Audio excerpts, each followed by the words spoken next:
पाकिस्तान में टैक्स का सिस्टम काम कैसे करता है, क्या वाकई में ये सिस्टम काम कर रहा है या नहीं, तो देखते हैं इस वीडियो के अंदर। Let's make a deal. Don't tax us. Oh, no, God, no. No, we were just wondering if the money that you make by us not taxing you, could we maybe borrow it? With interest? Yeah, no, sure, of course, no problem. Well, where are you going to get the money to pay us back?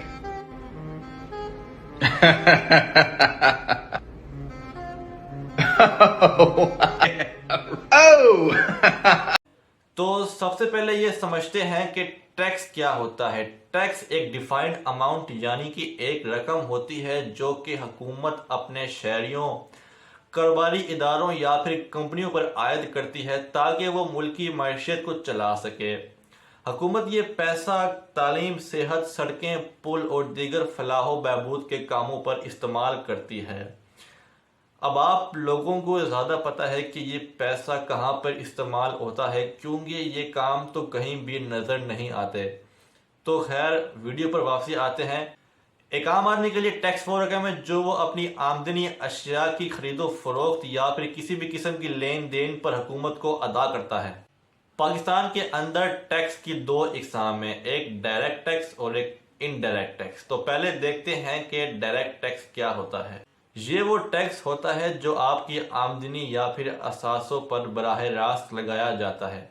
मिसाल के तौर पर income tax आपकी तनख्वाह, कारोबारी मुनाफा या किसी भी किस्म की आमदनी पर लगाया जाता है। इसके अलावा एक होता है वेल्थ टैक्स जो कि आपके असासों यानी कि ज़मीन, जायदाद, गाड़ियों वगैरह पर लगाया जाता है। तो अब बात कर लेते हैं इनडायरेक्ट टैक्स की। इनडायरेक्ट टैक्स वो होता है जो आप अपनी रोज़मर्रा की ज़िंदगी में अदा कर रहे होते हैं लेकिन आपको पता भी नहीं होता। इसकी एग्जांपल यूँ है कि अगर आप एक फैंसी रेस्टोरेंट पर खाना खाने जाएं और वहाँ पर आप खाने के बाद बिल मंगवाएं तो बिल पर एक सेक्शन होता है जहाँ पे लिखा होता है GST, वो होता है इनडायरेक्ट टैक्स।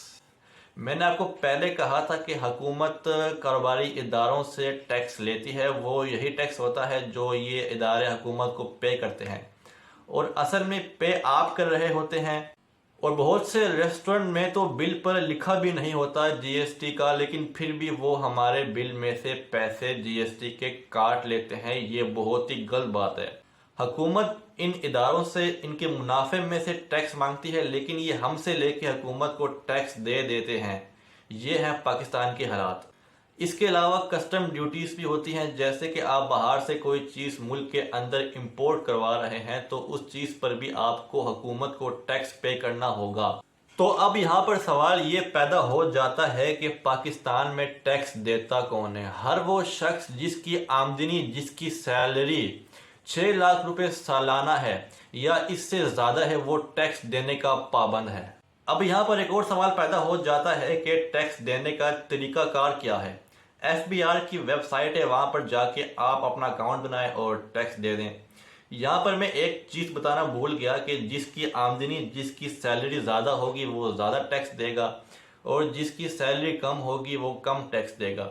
ये FBR खुद आपको कैलकुलेट कर कर बता देती है कि आप पर कितना टैक्स बनता है। लेकिन आजकल तो बैंक भी टैक्स काट लेते हैं। जब आपकी सैलरी आपके अकाउंट में आती है तो उस पर बैंक पहले ही टैक्स काट लेता है अगर आपकी सैलरी 6 लाख माहाना से ज़्यादा हो तो। लेकिन मेन मसला यहाँ पर आता है कि पाकिस्तान के अंदर पाकिस्तान की जो आवाम है वो टैक्स देती नहीं है। वो अपने असासे, अपनी आमदनी हुकूमत से छुपाती है ताकि वो टैक्स देने से बच जाएं। जैसी पाकिस्तान की आवाम है वैसा ही उनका हुक्मरान है। तो खैर वीडियो पर वापसी आते हैं। हम बात कर रहे थे टैक्स पर। तो पाकिस्तान के अंदर जो पाकिस्तान की आवाम है वो टैक्स देती नहीं है और कहती है कि हमारा हुक्मरान ही ख़राब है। नहीं, वीडियो पर वापसी आते हैं। तो हम बात कर रहे थे टैक्स की। तो हमें चाहिए कि हम इस चोरी को रोकें और जो टैक्स देने का जो प्रोसेस है उसको थोड़ा आसान कर दें। अब काफ़ी आवाम इसी वजह से टैक्स नहीं देती कि जो उसका जो प्रोसेस है उसको करने में ही घंटों घंटों लाइनों में लगना पड़ता है। सरकारी दफातर के जो हालात हैं वो तो आपको पता ही हैं कि कैसे हालात हैं। घंटों घंटों लाइनों में लगो, جب اپنی باری آئے تو کوئی بھی چیز آپ کی مسنگ ہو تو وہ کہتے ہیں کہ یہ آپ کی مسنگ ہے، اس کو لے آؤ. آپ گھنٹہ بندہ لائن میں لگا، اگر پتہ چلے کہ کام ہی نہیں ہوا تو اس بندے پر کیا بیتے گی. تو تھوڑا ہم اس کو پروسیس کو اگر ہم تھوڑا آسان کر دیں تو ٹیکس دینے میں آسانی ہوگی. اس کے علاوہ حکومت کو چاہیے کہ جو ملک کے بڑے بڑے مگرمچھ، جو بڑے بڑے امیر لوگ ہیں، ان پر زیادہ زور دے کہ وہ ٹیکس ادا کریں. حکومت ان سے ٹیکس لیتی نہیں ہے، اور جو بیچارے تنخواہ دار لوگ ہوتے ہیں ان سے ٹیکس لیتی رہتی ہے اور ملک چلاتی رہتی ہے، اور جو امیر ہے وہ زیادہ امیر ہوتا جاتا ہے اور غریب زیادہ غریب ہوتا جاتا ہے. تو یہ تھا پاکستان کا ٹیکس کا سسٹم. کوئی سسٹم نہیں ہے، یہ ویسے ہی چل رہا ہے. تو اگر ویڈیو پسند آئی تو لائک کرو. آج کے لیے اتنا ہی، ملتے ہیں اگلی ویڈیو میں. اللہ حافظ.